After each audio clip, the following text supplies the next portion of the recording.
Okay, the math professor is on the air once more. Oh, yay.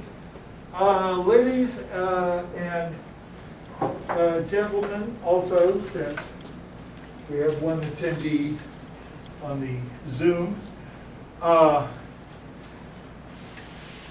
the quiz is on Moodle. It has an expiration date, so you might want to leap on that. I just completed just now. What a woman. So there you go. Bob's your uncle. When does that do, the quiz? You have until 9 o'clock tomorrow morning to do it. Hooray! I'm just All right, why aren't you connecting to Zoom? All right. It does the thing where you have to click to get the click.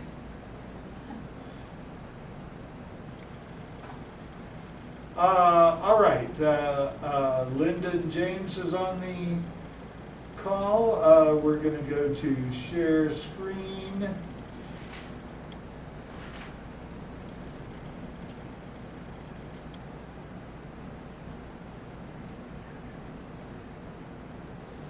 Okay. What is your problem? All right.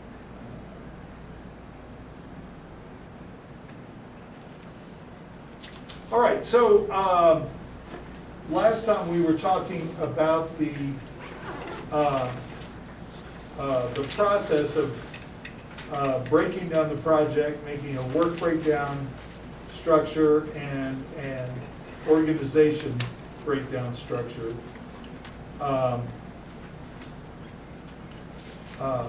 More about work packages. All right, so we think of a work package, or I usually think of them as tasks, but okay, whatever, as the lowest level of the work breakdown structure.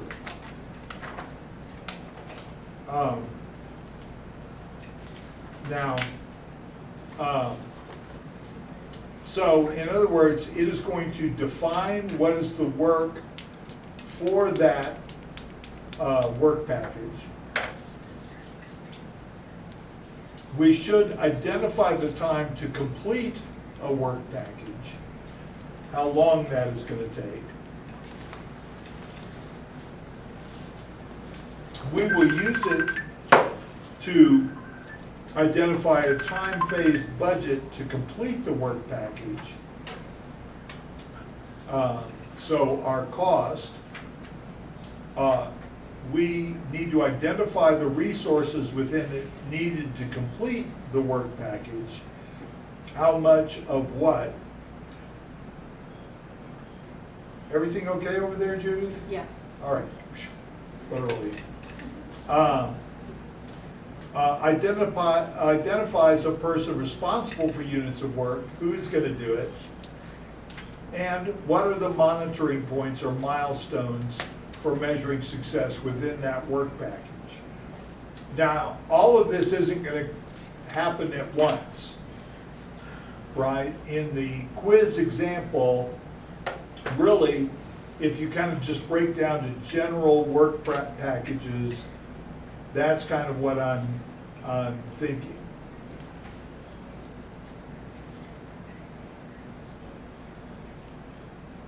All right, so our organization breakdown structure, as I talked about last time,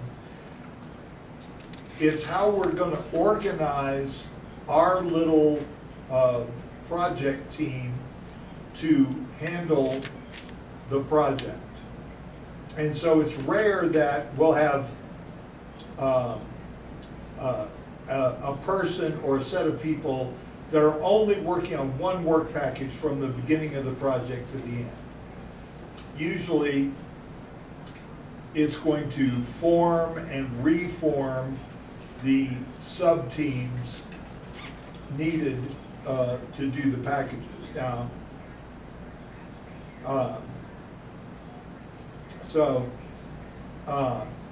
but it gives us our framework so that we can see what our work unit performance is. we can see what organization units are responsible for work packages. So for example, on the example we saw last time about building a tablet, right? You had the mechanical team. Only rarely is someone going to go over from the mechanical team to the electrical team, right? The mechanical team will keep reforming because you'll have a work package that needs 2 people. All right, so 2 people will be working on that, right? And when they're done, we've got this other work package that needs 4 people. Well, they may be 2 of the people, or only one of them may go over there as part of the sub-team that finishes that work package. So who decides that shift? Like, if you need somebody to get on another work package, like you said, an engineer to the hardware. Right.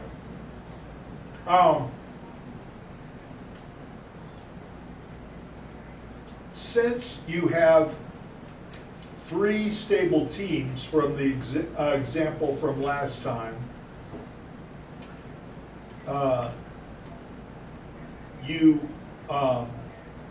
that implies that you have 3 project managers, each managing that. Let's call them team leaders, right? So if somebody has to go from mechanical to electrical, probably the project manager is going to get together with the mechanical team leader and together with the electrical team leader and move somebody over there who's going to be suitable. Right, so it's not like it's just going to be the finger of God comes out of the clouds and says, "You."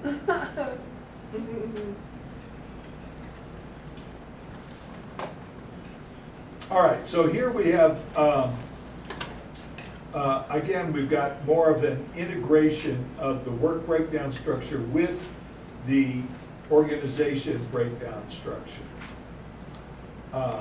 Right, so under organization, they're managing it a little differently than I would have. They've got the design guys, the quality control test guys, production guys, and outsourcing. Right, where I would have organized it more just down the line of the work breakdown structure. But, that's why they make Fords and Chevrolets. People are going to have different ways of putting things together, and it's what works for you, not, this is absolutely the best way, and anyone that deviates from it is just a moron, or anything like that.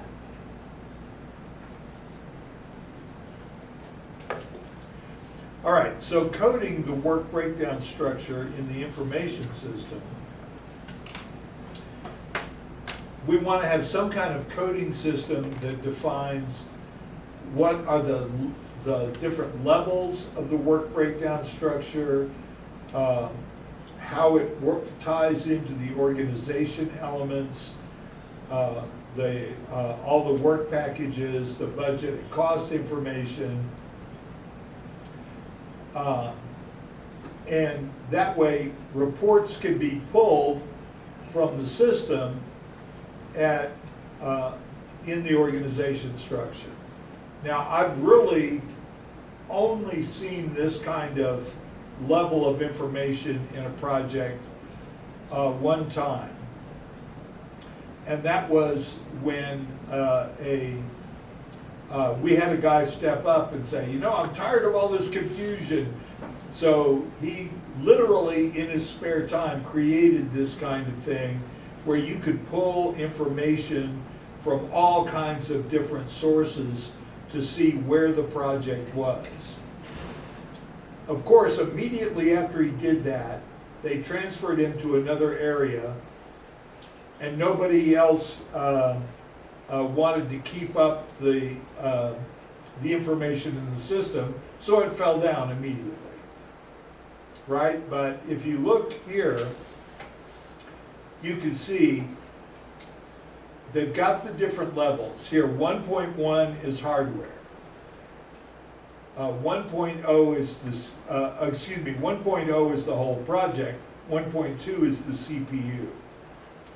And they didn't put a number here under more items. Right? So you follow that down. Power supply 1.2.1. Flash ROM 1.2.2. I/O controller 1.2.3. This speaks to a very, very well-developed project management system at a company. And a lot of companies aren't going to have that level to begin with. Right? But here they're showing how that would be input into a spreadsheet type of program to show what all of those are.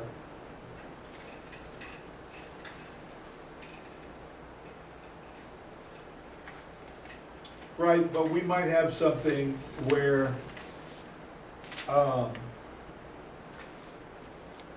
when we talk about work breakdown structure, you could really be anal and go wild and say you're doing the work breakdown structure for a house down to the level where you're saying, now you drive a nail at exactly these coordinates. No, we don't go down to that level because it would be really a waste of people's time. I mean, to create it and then to have to read it.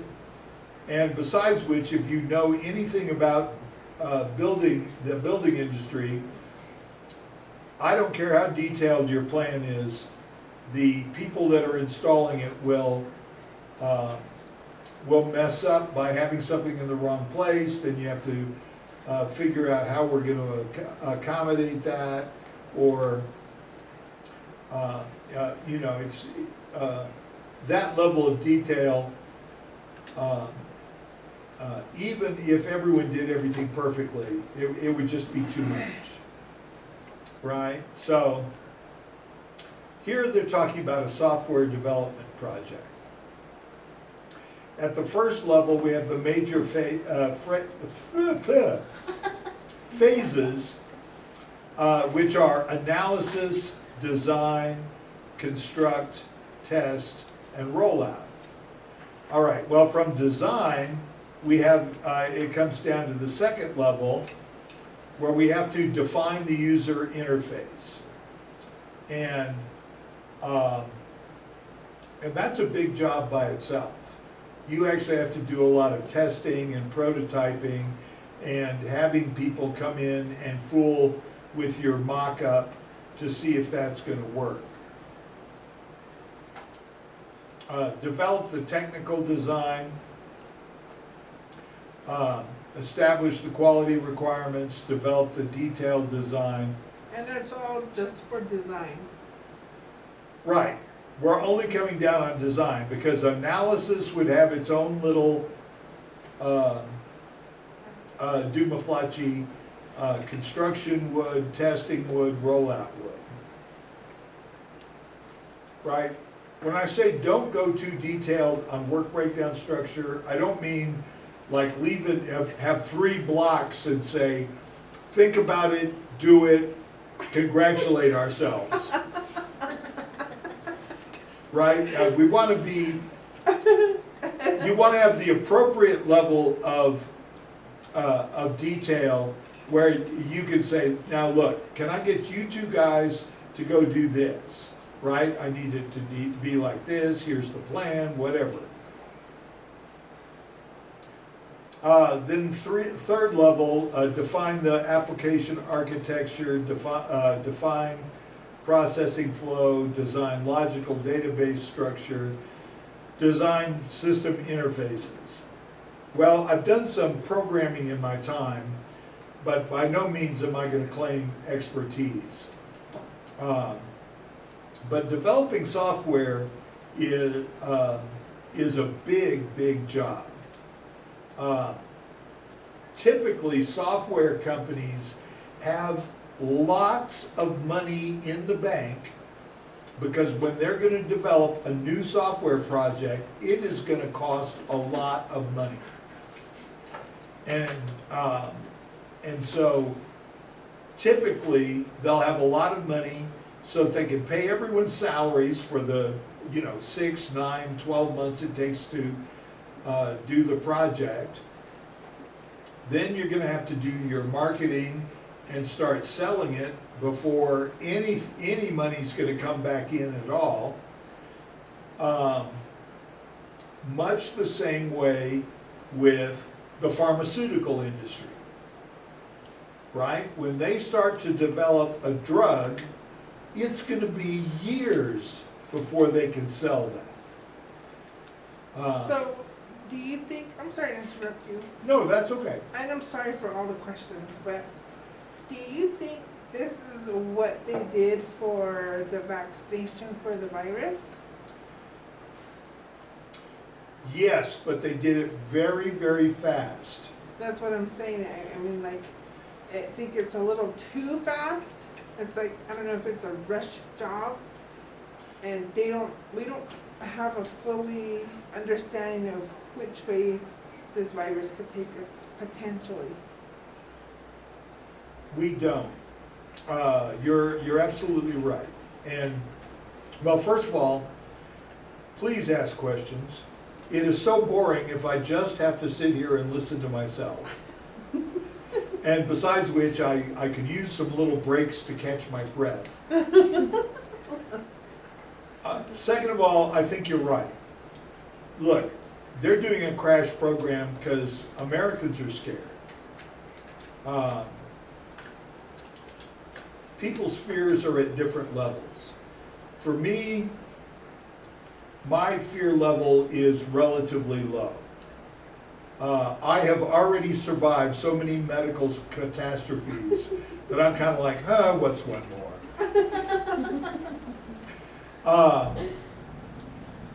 But for a lot of other people, they're very scared. They may not have the same religious orientation or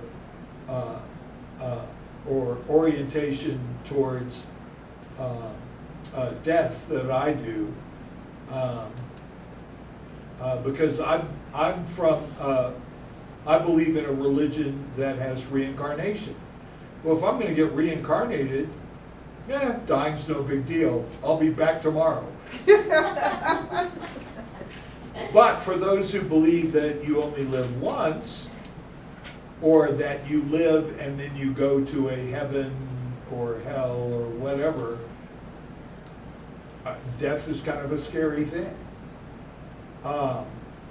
I probably won't get the vaccine until it has more of a track record. I'm not going to be there the first day. Oh, shoot me up, doc, shoot me up.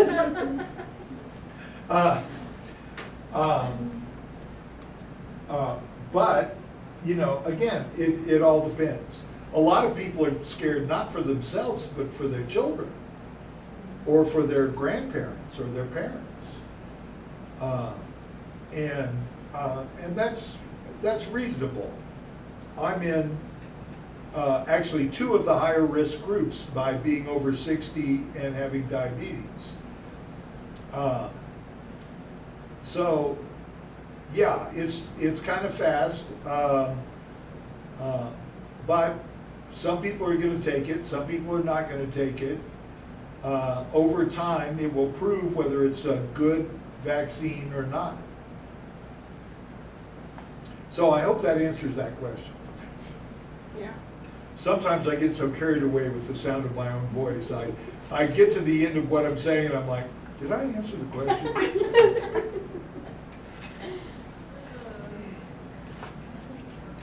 All right, so a responsibility matrix is what we put together to kind of show who's going to be in charge of what part of the project, right? I talked about team leaders being kind of sub-leaders on the project.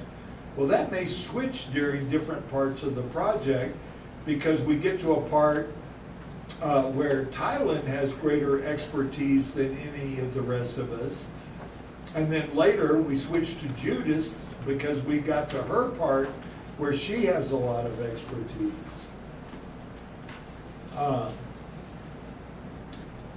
It will also summarize our tasks and just who's going to be responsible for each part.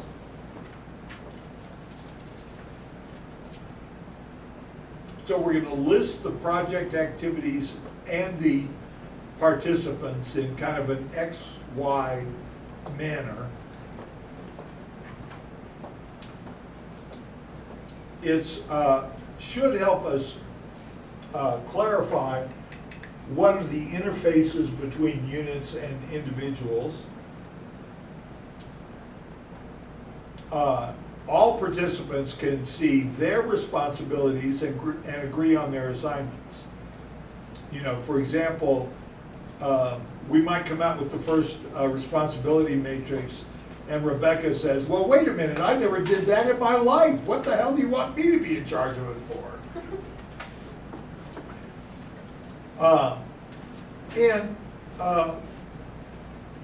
It gives us some idea of the extent of authority that people have over different parts. So here's one where we have put all the people in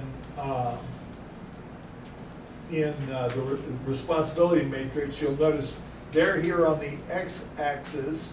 We have a list of tasks on the y-axis, and then we look and we see, all right, so identify target customers. Richard is responsible. Dan and Linda are going to support. Right, and you go down and we come down here to pilot test questionnaire.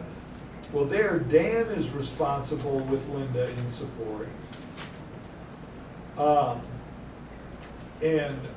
Elizabeth, you'll notice, print the questionnaire, prepare mailing labels, mail questionnaires, receive and monitor returned questionnaires, but she's not responsible for that. You can see she's pretty low level by the kind of tasks. Hey Camille, we'll see you later, man. Have fun. Thank you. Cheers.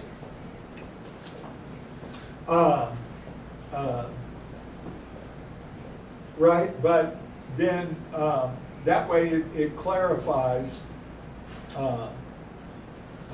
you know, we get to a task and say it's finalized questionnaire. Richard starts in and he's like, where are Dave and Linda? You know, he can take the responsibility matrix and say, hey,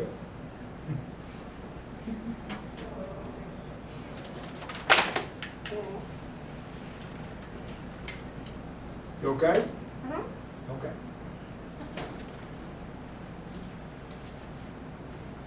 So, on this last figure that you put on the screen with the different people, those are just the team members per se. They're not really the managers. They could be, or The manager might be someone else, or they might consider it, they might only have a part-time manager. It says it's a market research project, which I've never been involved with a market research project. You know, I have an idea of what I would do, but I don't know if that's the right thing to do.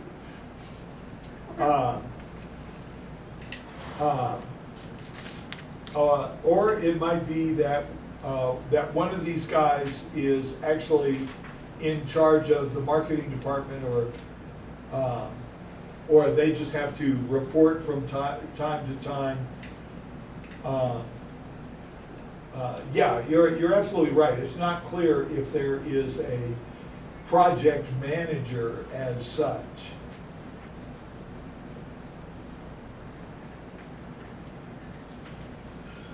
All right, so here we have a more complicated responsibility matrix design. This is for a conveyor belt project. And if you think conveyor belt projects are just super simple,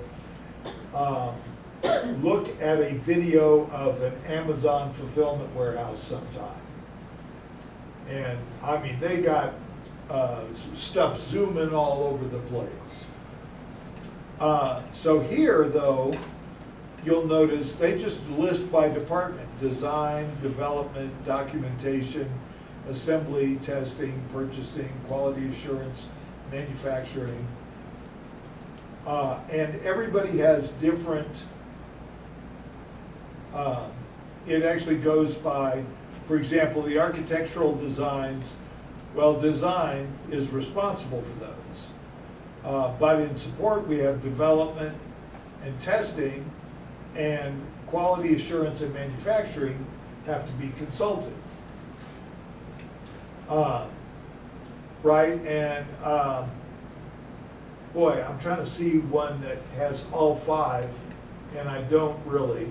But for example, on prototypes, design gets approval, documentation is notified, assembly is in charge of that, testing, purchasing, and quality assurance are all consulted, and again, manufacturing gets notification.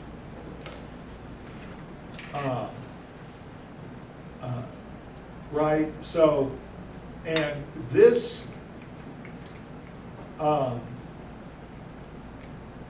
this is actually kind of simplified from something like, if we talk about building a nuclear power plant, man, you're talking a 10-year project that's going to have all kinds of work packages and different things that have to be done.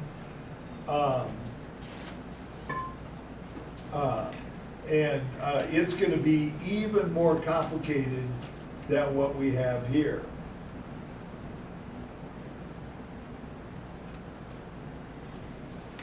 All right, well, one thing that we have to do, did I skip one? No. Is we have to keep in mind communicating with stakeholders. All right, so stakeholders are going to be people like our champion, the person who is there to make sure our project gets done and help us remove obstacles if they're too difficult. Customers, other stakeholders might be like the heads of departments that we have borrowed people from.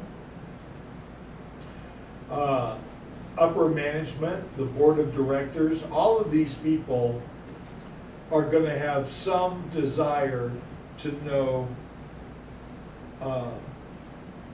what's going on, right? So we have the power axis here on the y-axis. It could be low power or high power. And we have the interest on the x-axis, low interest versus high interest. So you'll notice that for one thing, there are two Ds. What's up with that? Right, but we say, let's say this D is upper management and the board of directors. Okay, well, they've got high power, but they may have low interest because it's really not that exciting a project. we're actually just going in and putting safety guards in place so that we'll have fewer injuries in our facility. Right? Whereas we might have people with high power and high interest, those might be the people in charge of the manufacturing part of the plant. Right? They've got a big stake in people not being injured on the job. Right? So we divided into these 4 quadrants: the keep these guys satisfied, manage these guys closely, the keep these guys informed, and just provide general information.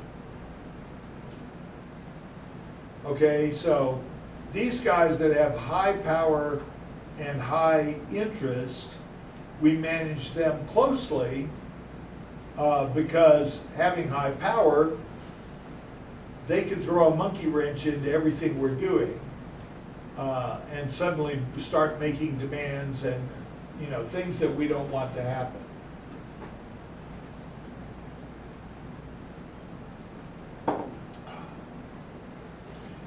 Whereas these guys that have low power and low interest, we just kind of say, yeah, it's going great. No reason for anxiety.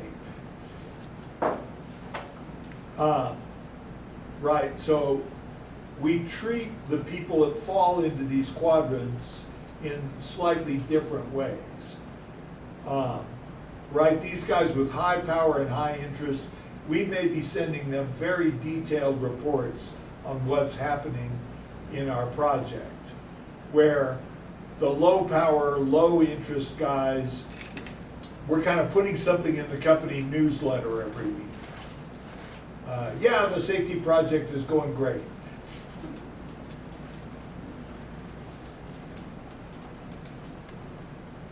All right, so one of the things we're going to have is a project communication plan. And depending on the size and complexity of the project, it may be something super easy. You know, the project's gonna last 2 weeks. The boss just says, tell me when it's over. But on the other hand, a really complicated, expensive project, we're gonna want a lot of updates. So we need to know what information do we have to collect and when do we have to collect it. Do you suppose me Cheryl knows she's gonna have to travel over half of the campus before she finds a restroom? Uh-oh. Maybe she's taking a phone call. Okay, that could be it. Who is gonna get this information? Some information we can't let everybody have because it might be sensitive information, confidential information within the company. So what methods do we use to get this information and to store it? And do we have limits on who has access to certain kinds of information? I mean, it's possible that you would be working on a project that is essentially secret. Our company wants to develop a new product. We think it's going to be different than any other product that's being made now. We don't want our engineers going to a bar and meeting their buddies and bragging about what's going on. Well, and that is a danger. Some people are just constitutionally unable to keep their mouths shut. When will the information be communicated? And how are we going to communicate it? Do we send out a report monthly, weekly? Hopefully not daily. I mean, then the project manager's gonna hardly be doing anything else. So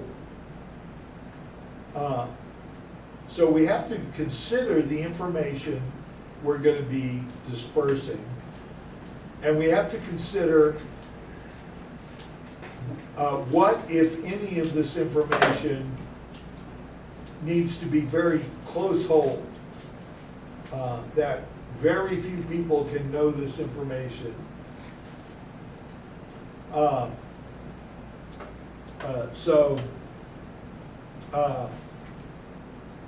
And we have to consider that people from other companies or from other countries, in some cases, want to know the information that we have on this project.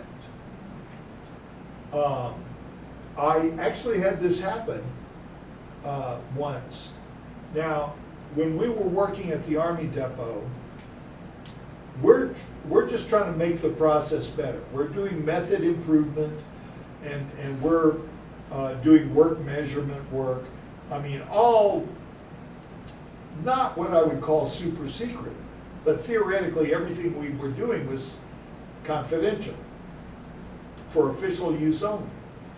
Well, one day we were all meeting at the Texas Roadhouse there in Corpus Christi, and this guy sits down at the bar next to us. There's like 4 or 5 of us, and we're waiting on everybody else. This guy sits next to us, he starts talking to us, and he starts asking these questions about what we're doing at, out at the Army Depot and everything. And I'm there with it's a bunch of my junior engineers, and they start saying, oh, well, we're doing, and I'm like, oh, hold on a second. All of the things you know about this are confidential. We can't talk about it. And the guy got up and left immediately, which made me suspicious that maybe he was really trying to do some industrial spying or even international espionage. Right? So our communication plan, a lot of times we're doing a compliance project. We're doing the same thing everybody's been doing for, X number of years. Nobody's gonna care if you blab to your buddies about it when you meet them for happy hour. Or at a ceremony, or, sorry, trying to make it culturally relevant. First night.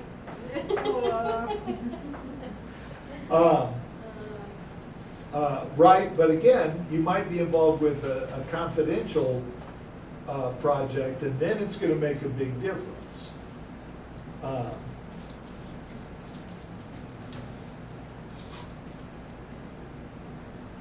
All right, on to the next sensation. All right, so we need information for our project status reports. We're gonna have to have project status reports. I mean, it's a pretty simple project when we don't have status reports. We need information about and to support our deliverables. We're going to need information against any changes in scope, and we particularly want to make sure we're recording any changes in scope. We don't want to get down to the end of the project and then we find out, oh, they changed the scope on us, but they didn't tell us. The team status meetings, I suggest having frequent status meetings, but as short as you can make them. For example, in lean production, we say have a meeting every day, but it's like a 5-minute stand-up meeting. And if I were the project leader, I'd go, okay, Rebecca, how's it coming with the XYZ thing? You say, okay, fine, but I need somebody to help me adjust such and such. And then I'd say, me, Cheryl, and what's going on with your part of the project? Right, and just go around real quick. But a team status meeting could also be like a weekly thing where everybody talks at greater length. And oy vey, until you've had some of these status meetings, you can't believe the length they will talk at.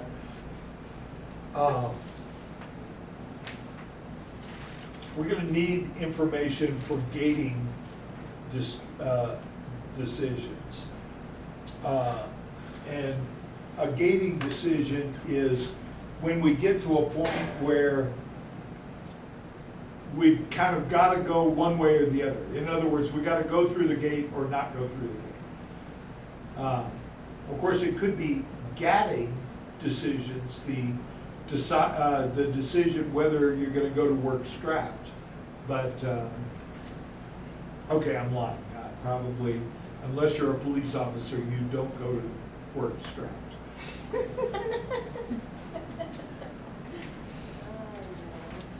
Depending on what department.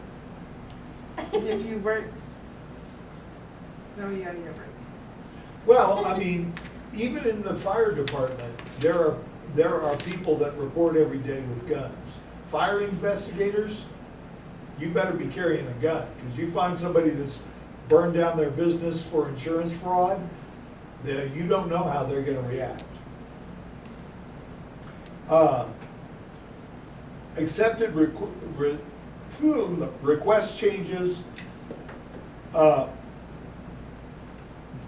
My tendency is always save absolutely every piece of paper and every piece of data until it smooths out and you see what's going to be important and what isn't. Would that include like the RFQs and things like that? Say they do RFQ, they go out for bid, then it comes back, the project starts, but in the middle of the project, then there's that accepted request changes. Do you have to go through the whole processing again? Well, it depends on, again, on how complicated the project is, right? You hire somebody to build a cow shed, and then they may just come up to you, hey, what would you think if I did this instead of that? And you say, oh yeah, that sounds great, right? But if we're talking about building like a new engineering building, request changes are going to be kind of a lengthy process. So yeah, I would say save the RSP, save all paper. Later down the line, you're going to start saying, you know what, we really don't need these. We'll start throwing these away while still saving all these other papers we've identified as important.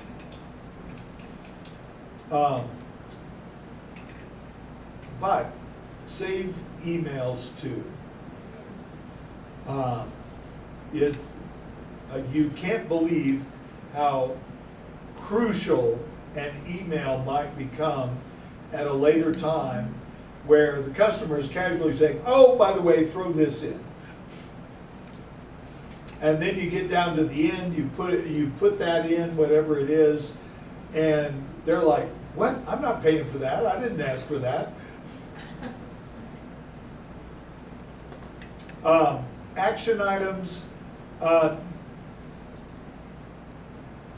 When I was managing for Texas A&M, I actually wanted our new junior engineers to know how to do two things.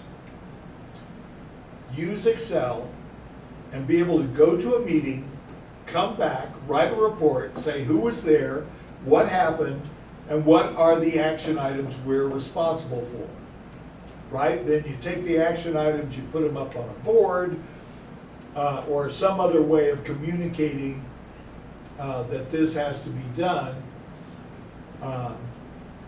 Right? Because you don't want to go to that meeting where the big boss says, oh, and how's it coming with the WYX thing that you were supposed to do. And you're going, you can't tell them, I forgot all about it. Oh, yeah. And milestone reports.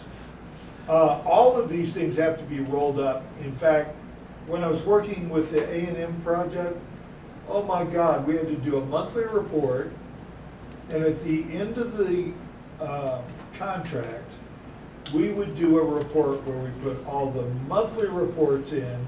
We put discs that had all the work we had done for however long, and let me think, I think the longest contract we had was 18 months.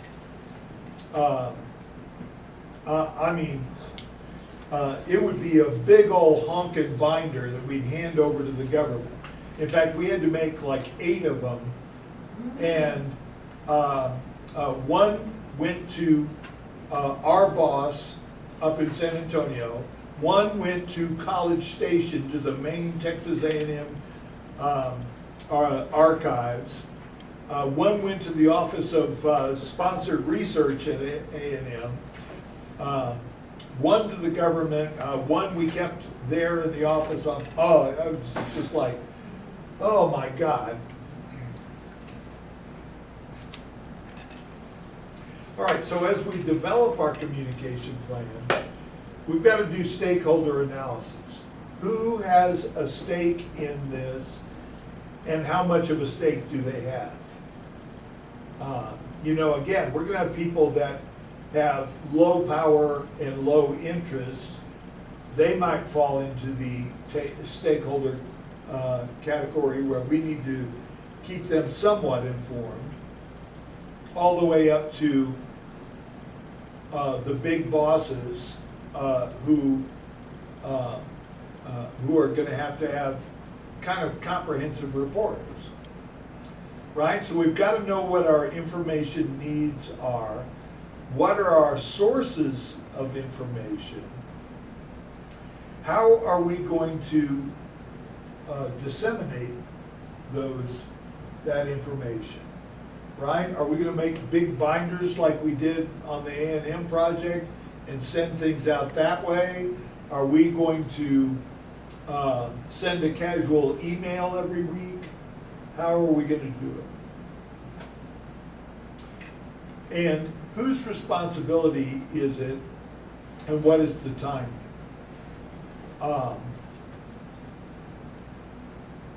When we had to do the big end of contract reports, it ended up being like half the team's responsibility, because we had to burn a ton of disks with data on them. Myself and my assistant site manager would have to put together all the reports and make sure we had like little sheets that and a table of contents and all of that. So it ended up being a big deal. So in all these reports that you're gathering, getting ready, does the financial reports go into that as well? Like if you're working on a project that, of course it needs money, you say, okay, we were getting 20,000 to put something in. Right. So they give you the money, you do what you said you were gonna do, or you give reports, and then in that report, I assume that you do, okay, this is how much money we spent on materials, this is how much we spent on labor, this is how many staff we had, and are those reports included in these reports? Absolutely. Not everybody might get the financials, right? The upper management, board of directors, the champion, they might see the financials, where the guys at a lower level, we might give them a more simplified version of the report. But yeah, every month we would do a roll-up, and most of our expenses were labor cost. The people that we had working for us on the project. So, yeah, we would have to put that in every month. How much money was spent, how many man-hours did that represent? What was our overhead cost? All of this stuff had to end up going into it.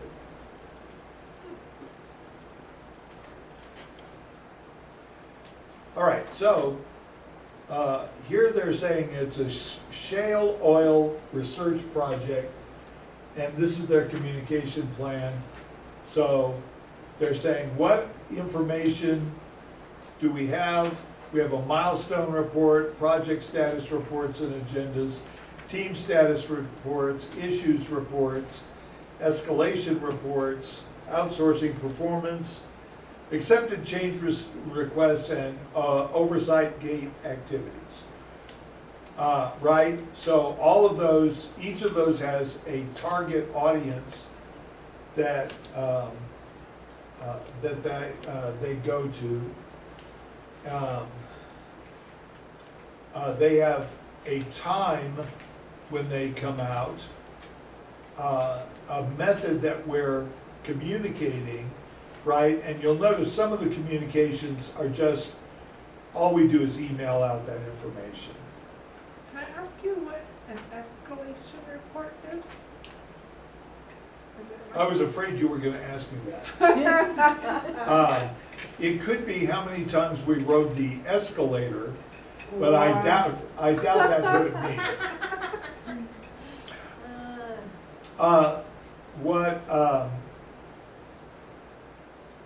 My guess is, I'm not actually familiar with that from my own experience, is that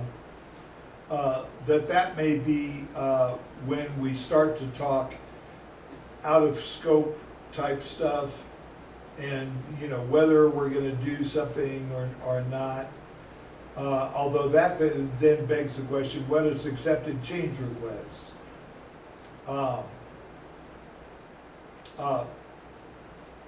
From who they're giving it to and who's going to give it, I would say it's probably more of a report that kind of outlines what's happening to the staff and customer. So that was an excellent question, although I don't feel like I answered it as well as I could have. I'm gonna research it and I'll let you know. Thank you, I appreciate that. All right, so you can see, right, we've got different people we're sending it to, our target audience. The customer is part of our target audience in some of these. Some of them, like down here, the project office, senior management, customer, staff, and project manager, that's the most sweeping set of the audience. Right, and you'll notice most of them have a when, bi-monthly, weekly, when needed, bi-monthly, anytime, as required. So, and you can see, all right, accepted change requests, when one gets accepted, we just go ahead and do that report and send it out to the people that we need to. Escalation reports are when needed. Again, I'm guessing that's when something is out of the ordinary. All right, and there we go.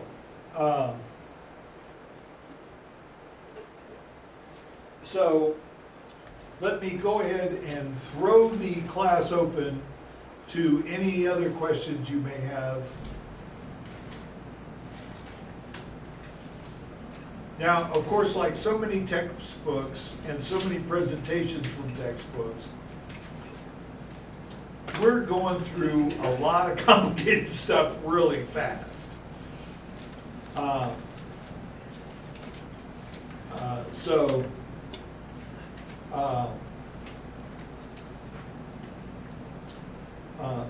But I would say, look, if you can remember how a work breakdown structure and a organization breakdown structure work with each other, why we do it, you have some idea of the process of making those, that's something good. Having a responsibility matrix, that's something that that makes a lot of sense. And in fact, that's something that we probably should have here at the university, right?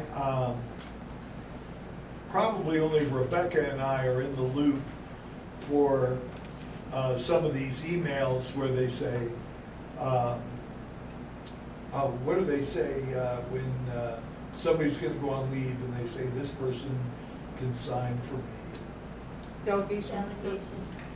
Delegation, that's it.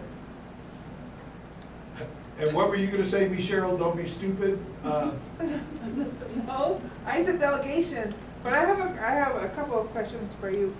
And it's not necessarily from the book, but I just wanted to know what interest, like what made you be, or did you just have a thing for project managing? Like what got you interested in it?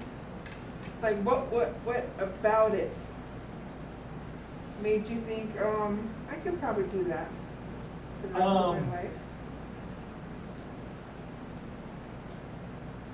I would say most people get to be project managers because their personality is a certain way. They want to see things getting done. And they like the feeling of accomplishment from doing that. The first project I was ever in charge of, I was 16, I was in high school, and our drama teacher put me in charge of building the set for a show. Well, I'd grown up in a theater family, so it's not like this was a huge leap that I was gonna have to go and constantly be holding a book in one hand and a saw in the other. And I consulted with my father, who was a very experienced producer, director, builder. And I ended up actually then building almost all the sets through high school for the drama club. In addition to working with my father at the little theater, doing more theater, and things like that. But part of it is, you know how a lot of times you've got a group of people, they want to get something done, but it's like nobody seems to be in charge, and somebody starts stepping up and saying, well, why don't we do this? And the next thing there, you know, they're saying, Judith, I want you to do this, and Cheryl, I want you to do that. And before you know it, they're in charge. And my personality tends to work that way. I come by it honestly. My father, I like to joke, if he would stop and watch some people working, and then he would start being the guy handing things to him. And before you know it, he'd be the guy who was in charge of everything.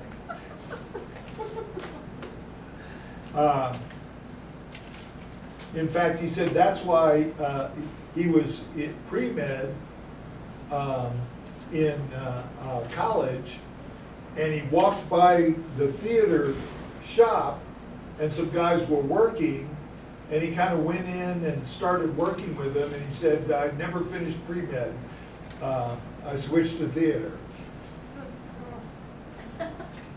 So there is a certain amount of personality and ability that have to go with it. I mean, some people are bossy but they're really not good at getting other people to do what they want.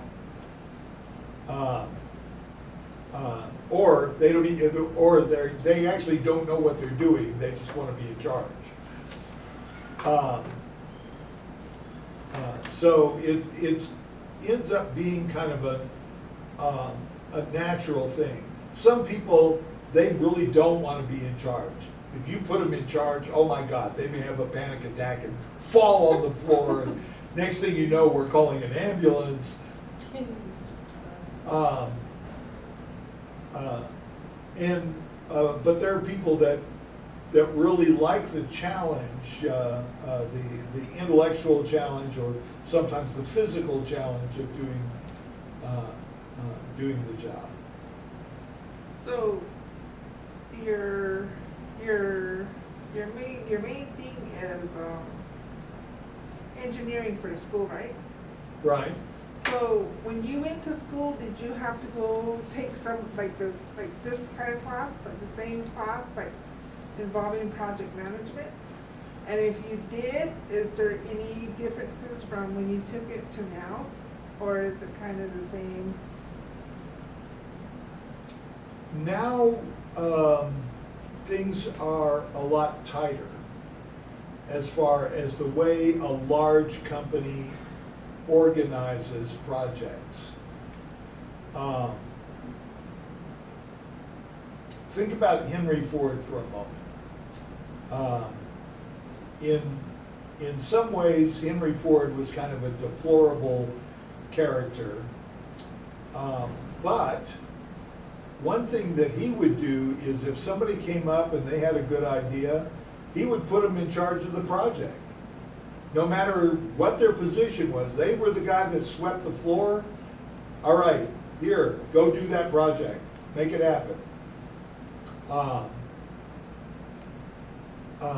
One thing that I tell my engineering students in this class is every one of you will be a project manager at some point in your career. The difference is going to be how good you are at it, whether you get another chance. And I'm sure it's the same for you guys. In fact, maybe even more so, because there's look, in business, there's all kinds of projects going on. You saw the one thing about the marketing project, right? Where we had 5 people working there, and one of them was obviously kind of an administrative assistant, gopher, intern kind of person, and the other 4 seemed to be kind of on the same level. Well, I mean, a lot of things that we do here at the school, we don't necessarily think of them as projects, but they are. You know, when we talk with the communications office about, hey, I need new brochures for my program. I've laid it out like this. That might be a little project. That might have been 1 or 2 people that did that. Right? Or a project with your family. All right, we're going to go on vacation on spring break. Well, at some point, you have to decide where you're going to go, how are you going to get there, where are we going to stay, if it's like further than a day trip. And some people are really good at that. I mean, I have some friends, Harlan and Sue. I love to go on trips with them. They plan everything out. Me, I throw some stuff in a suitcase, put it in the car, and start driving. You know, I spend a lot of time organizing things in my professional life. In my personal life, I have a tendency to just take off and go see what happens.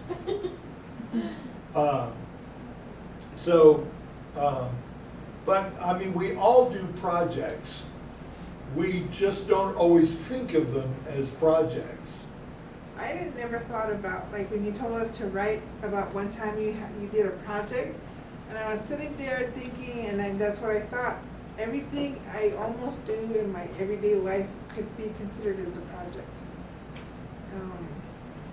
Running my household, because I'm the mom, I have the kids, and it's kind of like, okay, this is the project we're gonna do, this is what I need you guys to do, and I assign them little chores or little things and working together, because they tend to say, oh, I don't wanna do it because he's not doing it, he's just sitting there, you know. And I imagine that that's how it is in a real life, like, scenario where you have to do a project and there's people saying that about each other, and you have to kind of get in there and tell them. You have a good point there, because it's not that they don't say things like that, it's just they're more sophisticated about how they say them when they're grown up. Yeah. We're all familiar with that. The student project where 2 people out of 5 end up doing all the work, and the other 3 just ride along. Or even sometimes one person on the team does all the work really, and the other guys ride along. But yeah, I mean, I would say that might not be project management, except like, all right, we're gonna clean the house today, as much as management. You asked earlier about my early education. I studied a lot when I was an undergraduate about organizations and how they work on my own. That wasn't part of the curriculum. I was studying mechanical engineering. That's machines and materials and you know, how to make those things all work together to make something that works. I did have a management course as an undergraduate in engineering economy, which is essentially a financing class. But I really started learning more as part of it by actually doing projects through the years, part of it by actually spending some time studying what other people had done, or occasionally dipping into a book on that. And when I went for my master's and worked on my PhD, then a lot more came in, because I was studying industrial engineering, which is a lot more about organizing and managing engineering work.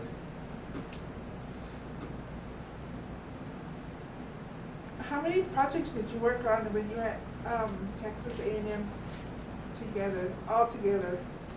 From the time you were there until the time you left? I managed 3 of them, 3 multi-million-dollar projects, and I switched over to being chief engineer instead of the manager, because the lady that was in charge of us at that time hated me. These little political, social things do fool with how we do stuff. So we put my assistant manager in as the manager at that point, because she liked him, and then I was the chief engineer and working on another project where I mostly just never saw her. And she was just as happy that way. Well, me too, truth to tell.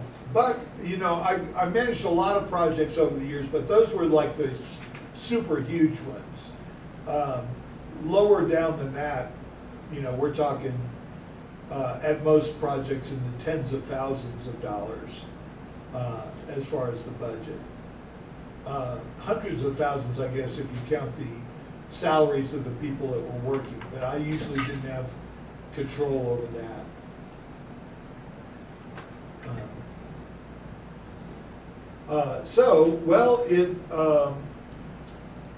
Boy, with only, it's got to be Is it more or less than 8 minutes?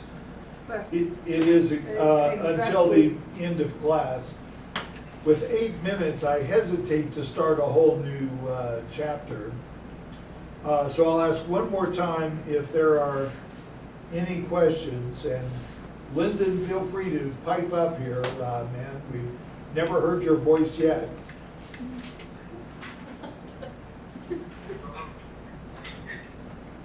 Okay, and what's your question? No questions. Okay, hell of a job. All right, well, y'all have fun. We'll stop class now and we'll pick up class in on Monday with chapter 5. I can't remember if I posted homework for this week yet or if I'm about to do that. Yeah. I did? Yeah. Oh, well, good on me. Okay, so have fun. I'll talk to y'all soon.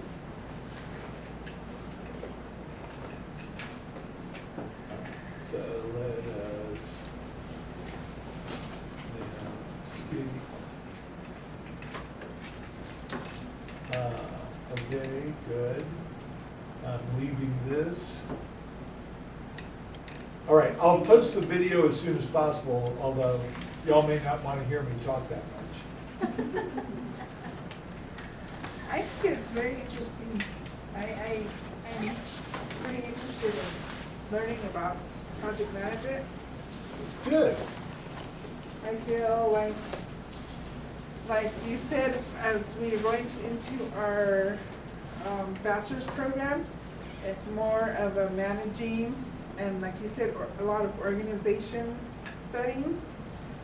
So it's not so much like, because we were in I was, and June, we were both in accounting before. So now it's like really nothing to do with accounting, it's more organizational management. It's more of plus numbers. Well, there's a lot of crossover between industrial engineering and business. In fact, I've known people that go to school for industrial engineering. They don't go to work for anyone else when they get out. They just start